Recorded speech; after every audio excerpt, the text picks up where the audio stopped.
This story is titled, My Husband Told Our Son, Never Marry for Love, Marry Rich. I stood right behind him. I let him finish his speech, packed my bags, and moved into the dream house I secretly bought without him. You know that moment when your entire world shifts on its axis? When everything you thought you knew about your life turns out to be a carefully crafted illusion? Yeah, that was me last Tuesday, standing in the doorway of my son's room, listening to my husband of 23 years teach our only child the art of gold digging. Never marry for love. Those words still echo in my head, dripping with such casual cruelty that I almost laughed. Almost. Let me back up a bit. I'm Lisa, 45F, and until last week, I thought I had a pretty decent life with my husband Marcus, 47M, and our son Tyler, 17M. We weren't exactly the Brady Bunch, but who is these days? Marcus built his real estate empire from scratch, something he never lets anyone forget, while I just raised our son and managed our home. Oh, and secretly built my own investment portfolio, but we'll get to that juicy detail later. You see, Marcus has always been, let's call it, financially focused. When we first met, I found his ambition charming. He was this driven young broker with big dreams, and I was a wide-eyed kindergarten teacher who thought love could conquer all. God, was I naive? But here's the thing. I wasn't just sitting around playing housewife all these years. Remember Jenny, 43F, my college roommate who became this hotshot investment banker?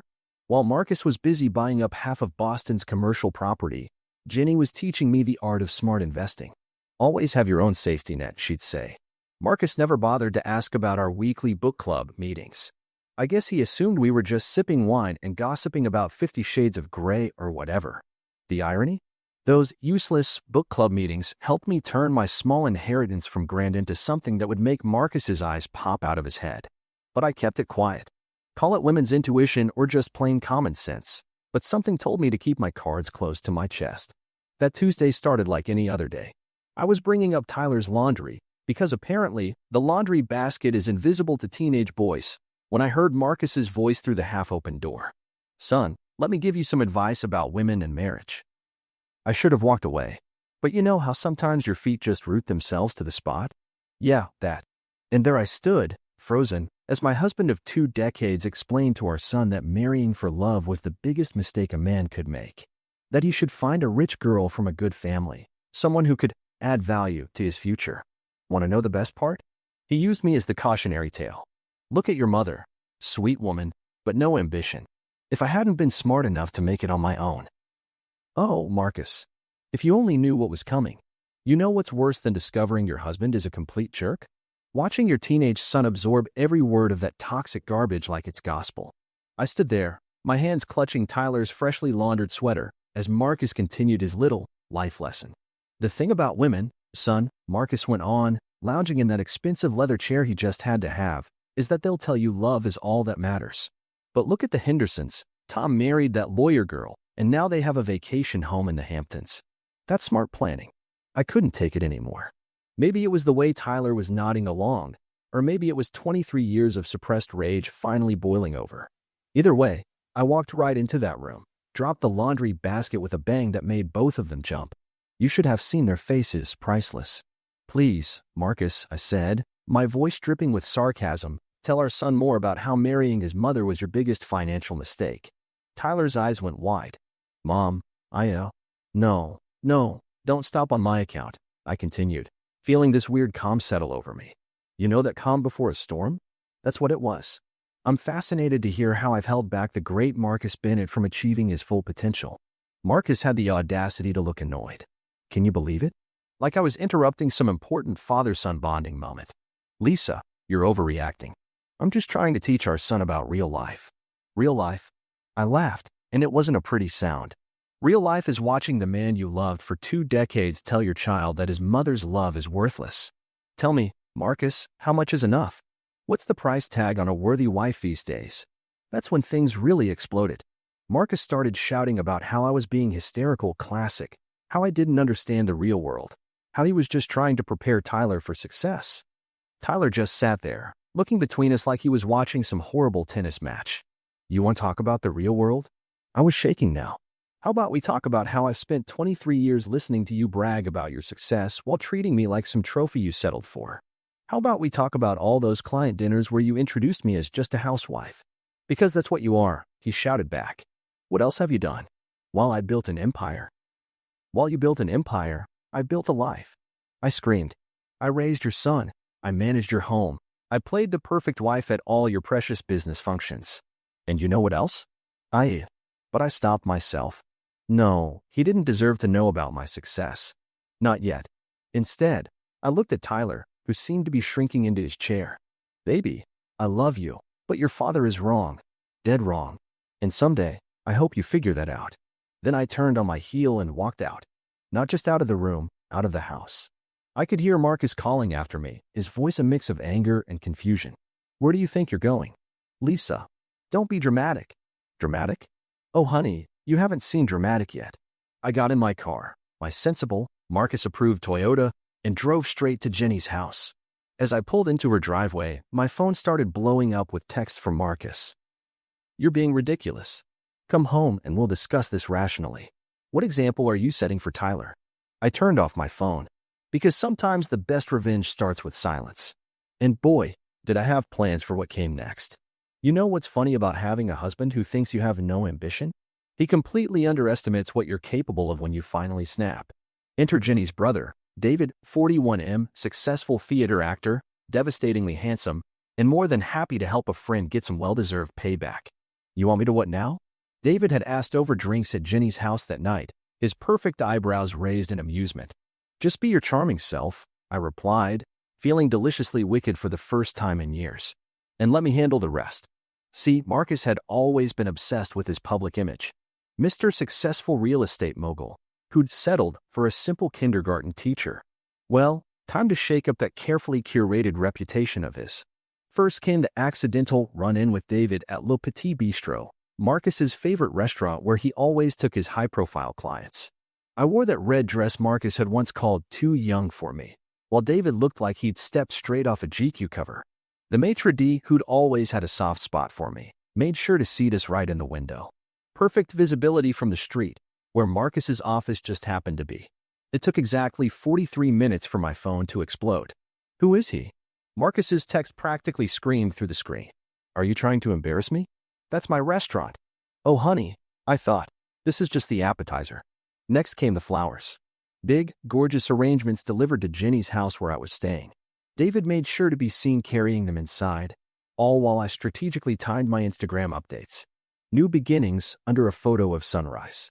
Sometimes life surprises you with an artfully blurred shot of those roses. You know, the kind of vague posting that drives people crazy. But my masterpiece? That came courtesy of Jenny's country club membership. Picture this, David and me, taking tennis lessons, pretending to take tennis lessons, in color-coordinated outfits. Me, laughing way too hard at his jokes. Him, adjusting my stance with those theater-trained hands. All while Bethany, 39F, you know, Marcus's biggest client's wife and the biggest gossip in Boston, happened to be having lunch on the terrace. Lisa, she'd squealed, power walking over in her Lululemon finest. I hardly recognized you. You look different. Her eyes darted between David and me like she was watching a soap opera unfold. Oh, just trying new things, I said airily, letting David's hand linger on my shoulder. Life's too short to play it safe, right? By sunset, I knew the news had made its rounds. How did I know? Because Marcus's sister Rachel, 43F, who'd never texted me once in our entire marriage, suddenly sent, "Girl, we need to talk." Eyes. But my favorite part? Tyler's text, "Mom, Dad's going crazy. He just bought a Porsche." A Porsche. I had to laugh. Marcus was so predictable when feeling threatened by something expensive. What he didn't know was that while he was throwing money at his wounded ego, I was preparing to unveil something much bigger than a sports car. You're evil, Jenny told me that evening, scrolling through the country club photos David had accidentally let slip onto his public Instagram. Absolutely evil. And I am here for it. I sipped my wine, feeling more alive than I had in years. Oh honey, he hasn't seen evil yet. Wait until he finds out about the house. Because while Marcus was busy teaching our son how to marry for money, he never once wondered how I spent my Thursday afternoons. Or why I kept such detailed spreadsheets of my household expenses. Or why I'd been so interested in that new luxury development across town. Revenge, like a good investment portfolio, is all about playing the long game. And baby, I've been playing for keeps. Oh, you think you know Petty? Let me tell you about Marcus's attempt at revenge. I swear, watching him try to play my game was like seeing a toddler trying to run in his daddy's shoes. Clumsy, obvious, and bound to end in tears. It started with his Instagram posts. Suddenly, Mr. Social Media is for Teenagers was posting gym selfies and photos of his new Porsche. But the real kicker came when he started showing up everywhere with Adriana, 28F, this gorgeous brunette who looked like she'd just stepped off a Victoria's Secret runway. Did you see? Tyler texted me one morning. Dad's all over social media with some model. I had seen. Everyone had seen. Marcus was about as subtle as a peacock at a penguin party. There they were at all our old spots. The country club, Le Petit Bistro, even that little Italian place where we had our first date. Each photo more staged than the last, with Adriana draped over him like an expensive scarf. But here's the thing about being underestimated your whole marriage. People don't expect you to have connections. They don't expect the simple housewife to know people. Remember my Thursday book club meetings? Turns out one of our members, Katie, 45F, runs the biggest modeling agency in Boston. Adriana Martinez? Katie had snorted when I showed her the photos. Oh, honey, that's rich. She's one of our commercial actresses. Mainly does infomercials for weight loss products and those sketchy dental whitening systems. Want to know something even better? Adriana had quite the reputation in the industry. Not for modeling, for being the go-to girl for divorced men trying to make their exes jealous. She had a whole side business going, the Revenge Day package. Different rates for different services, hand-holding, kissing, social media posts. All carefully documented in her business PayPal account. So while Marcus thought he was writing the next chapter of his dating life, I was collecting receipts. Literal receipts. With itemized services. Public appearance with intimate touching, $500. Instagram story with romantic dinner, $750. Weekend getaway photo package, no actual travel required, $2,000. I waited until they posted their spontaneous weekend trip to the Hamptons. You know the type, all sunset walks and champagne toasts. That's when I had Katie leak the story to Bethany. Because if there's one thing Boston's elite hate more than being poor, it's being made to look foolish. Within hours, my phone was buzzing with messages. Did you hear about Marcus's paid girlfriend? OMG, she was in that awful toe fungus commercial. He actually paid for those Instagram posts. But my favorite message? The one from Marcus himself. This isn't what you think. I replied with a screenshot of Adriana's service menu and pricing list. Really? Because I think it's exactly $2,750 for last week's social media package. Plus tax. Then I hit him with the cherry on top. A link to Adriana's most famous work. A late-night infomercial for Miracle Belly Blast Tea, where she enthusiastically demonstrated its, shall we say, dramatic effects. The best part? Tyler found the infomercial. Mom, isn't this Dad's new girlfriend? On a toilet. Marcus's carefully crafted image of the successful businessman moving on to bigger and better things? Destroyed faster than you can say explosive diarrhea tea. But you want to know the real irony? While Marcus was busy paying for fake romance, I was about to show him what real money looks like. Because that dream house I mentioned? It wasn't just any house. It was the crown jewel of his latest development project, the one he'd been bragging about at dinner parties for months. And I hadn't just bought it. I bought the entire development. Ever watched someone's entire world implode in real time? Let me tell you, it's both terrible and terribly satisfying. Especially when that someone spent years treating you like a financial illiterate. The day after the Adriana fiasco, Marcus had an important meeting with potential investors for his luxury development project, the Wellington Heights. You know, the one he'd been calling his legacy project? He'd spent months bragging about how these penthouses would be his masterpiece, his crowning achievement. Too bad he hadn't bothered to check who was behind Crystal Lake Investment Group. I walked into that conference room at exactly 10:15 a.m., Jenny by my side. Marcus was in the middle of his presentation, pointing at fancy blueprints with that smug smile he always wore during business meetings. He froze mid-sentence when he saw me, his Mont Blanc pen slipping from his fingers. Lisa. His voice cracked like a teenage boy's. What are you doing here? Oh, don't stop on my account, I said sweetly, taking a seat at the head of the table. Please, continue telling us about the, what did you call it? Most exclusive property development in Boston's history. The other investors, all men in expensive suits who'd probably also lectured their sons about marrying rich, shifted uncomfortably in their chairs.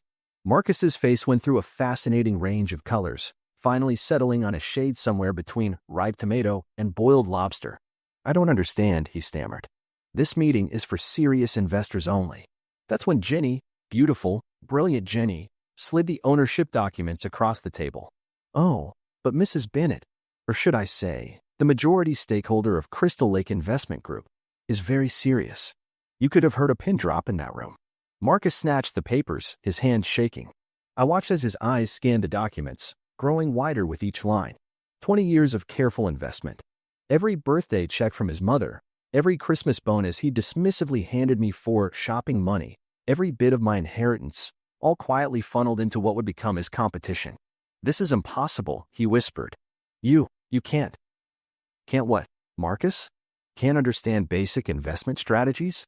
Can't build something of my own? Or just can't believe your trophy wife outplayed you?"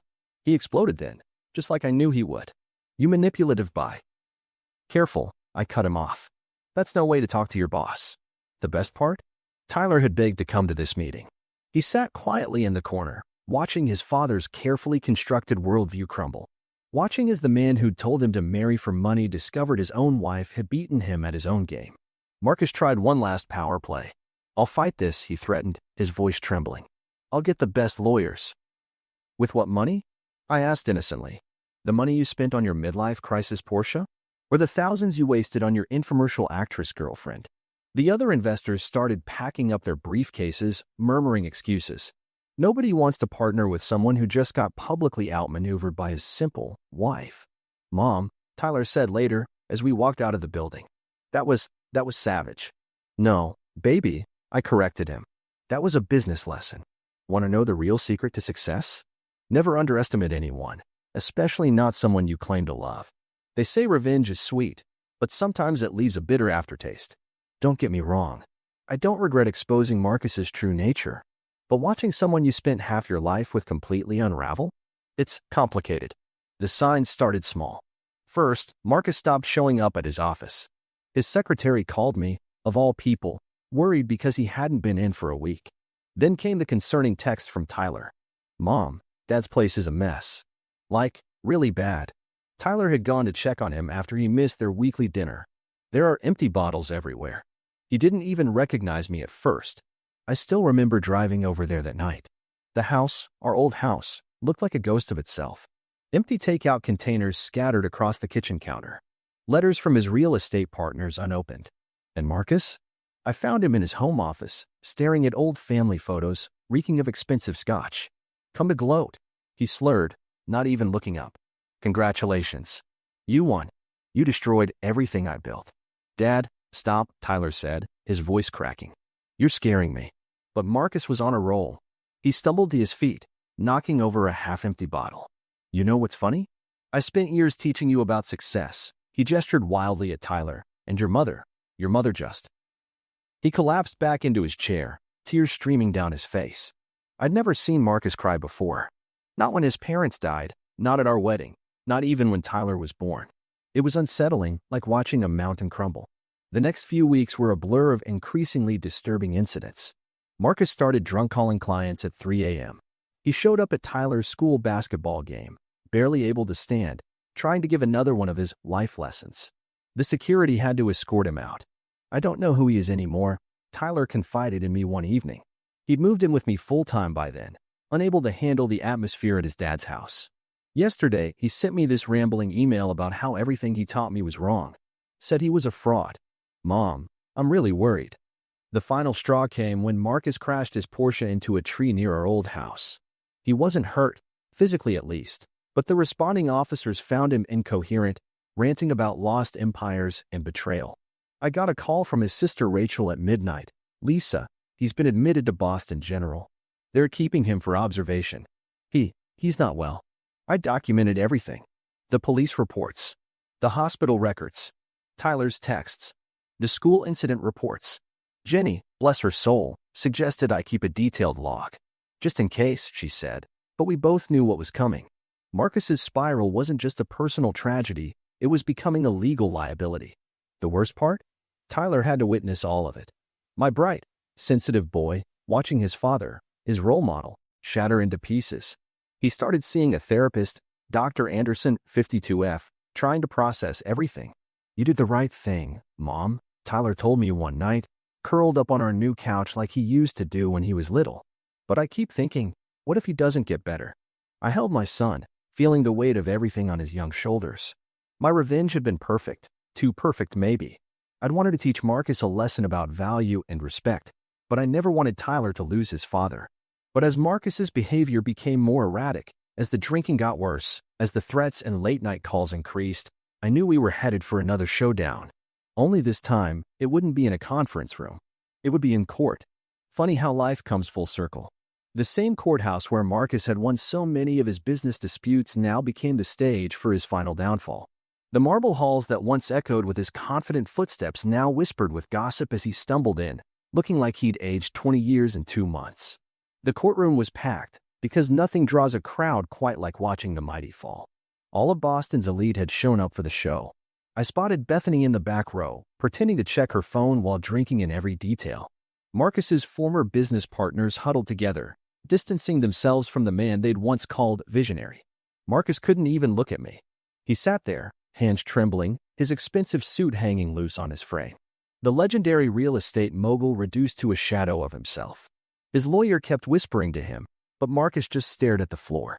Then Tyler took the stand. "My brave, honest boy. When was the last time you saw your father sober?" his lawyer asked. Tyler's voice shook slightly. I can't remember. He drinks all day now. Sometimes he calls me at 3 a.m., crying about how he messed everything up. Last week, he showed up at my basketball game so drunk he couldn't stand up. The judge's face darkened when they presented the police report from Marcus's Porsche accident. Blood alcohol level 3 times the legal limit. The tree he hit? It was right outside Tyler's school. He'd been trying to pick him up for lunch. "Your Honor," Marcus's lawyer attempted, "my client has been under considerable stress." Stress? The judge cut him off. Mr. Bennett chose to get behind the wheel while intoxicated. He could have killed someone's child. When it came to custody, it wasn't even a discussion. Full custody to me, with Marcus getting supervised visitation, if he could stay sober for it. Then came the moment everyone was waiting for, property division. Under Massachusetts law, I was entitled to half of everything. The judge turned to me, ready to split Marcus's remaining assets. That's when I stood up. "Your Honor, I don't want his money." The room went silent. A woman who's truly loved shouldn't need to be bought. And a woman who's truly smart. I looked directly at Marcus for the first time. She makes her own fortune. I still remember the whispers that rippled through the courtroom. Marcus's face crumpled as the full weight of his choices crashed down on him. The aftermath was brutal. Word spread fast in Boston's business circles. The man who preached marrying for money couldn't even keep his own empire intact. His investors pulled out one by one. The Wellington Heights project, what was left of it after my takeover, collapsed completely. These days, people say they see him wandering around his old development sites, designer clothes replaced by wrinkled department store suits. Sometimes he sits in Le Petit Bistro's bar, staring at his reflection in empty whiskey glasses. The mighty Marcus Bennett, who once told his son to marry rich, now can't even get a meeting with the same people who used to beg for his attention. Tyler saw him last week, sitting alone in the park where we used to have family picnics. "He looked so small, Mom," Tyler told me later. "Just sitting there, feeding pigeons with $1,000 bills. The irony? Marcus still has money, quite a bit of it, actually. But in Boston's social circles, reputation is the only currency that truly matters. And that's something he can't buy back. They say karma comes for everyone eventually. Sometimes she just needs a little push from a supposedly simple housewife.